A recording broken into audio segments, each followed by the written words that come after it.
In 1998, Palicki et al. Found blood vessels with red blood cells in a tarbosaur dinosaur, alleged to be 80 million years old. Now, in response to all of these scientists finding blood vessels in fossils where there should be no blood vessels left, some other scientists had suggested that, oh, no.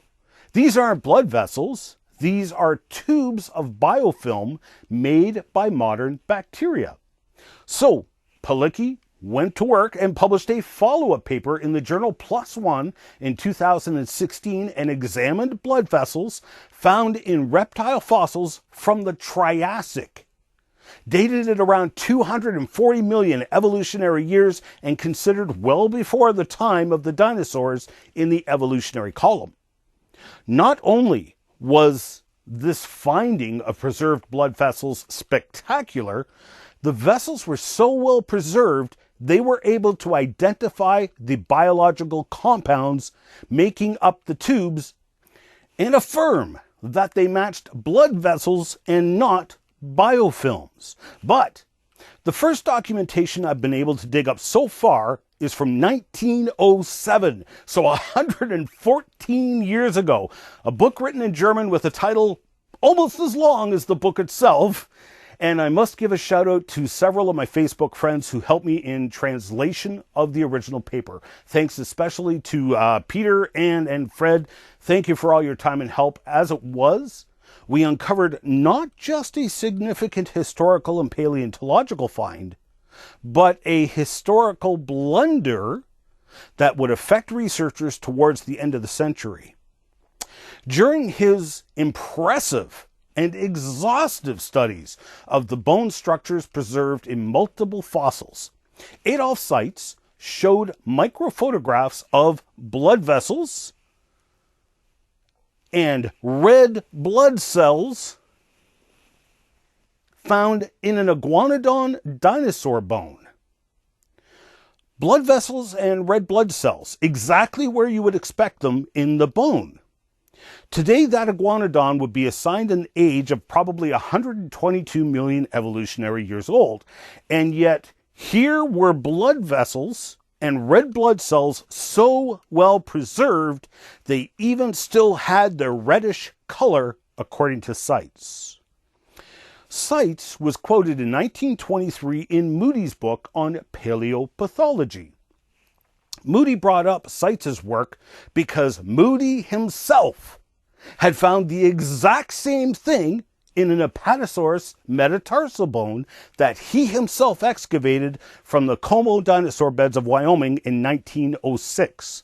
He noted some ovoid bodies arranged around the periphery of vascular spaces and Haversian canals, which looked remarkably like blood corpuscles. He remained skeptical of what he had found, however, for two reasons. First, because of what he thought Seitz had written. He provides a translation of what Seitz wrote about the red blood cells. Professor Solederer of Erlangen declares that the bodies are not of plant origin, spores, and by polarization it is determined that the bodies resemble somewhat crystalline concretions. So Moody spent a great deal of time basically writing off his own observations of preserved red blood cells because he thought Seitz had written off his own observations of preserved red blood cells as being merely concretions. Secondly, Moody was an expert in pathology.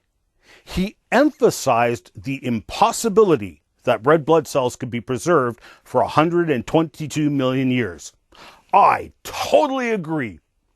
It is absolutely impossible for red blood cells to be preserved for 122 million years.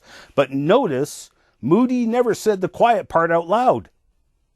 Maybe this is powerful evidence that the dinosaur isn't 122 million years old.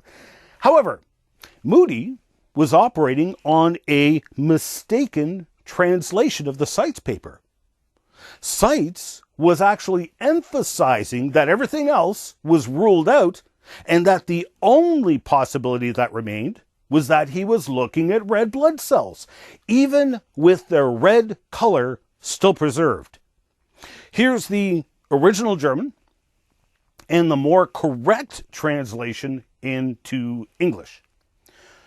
Professor Dr. Solerator explains that these discs are absolutely no part of any botanical body, spore, and through polarization it could be ruled out that these bodies are crystalline concretions, geological, so that the only remaining impression or assumption is that we are dealing here with fossil blood vessels. The partial fulfillment of the vessel give indeed the impression of a clot filling up the vessel or a partial thrombus. At the end, there were multiple accumulations of reddish crystals at the vessel walls, which are similar to hematoid crystals and which substantiate the given impression or assumption further. This mistranslation will have a surprising significance, as you'll see for yourself, if you join me in the next lecture.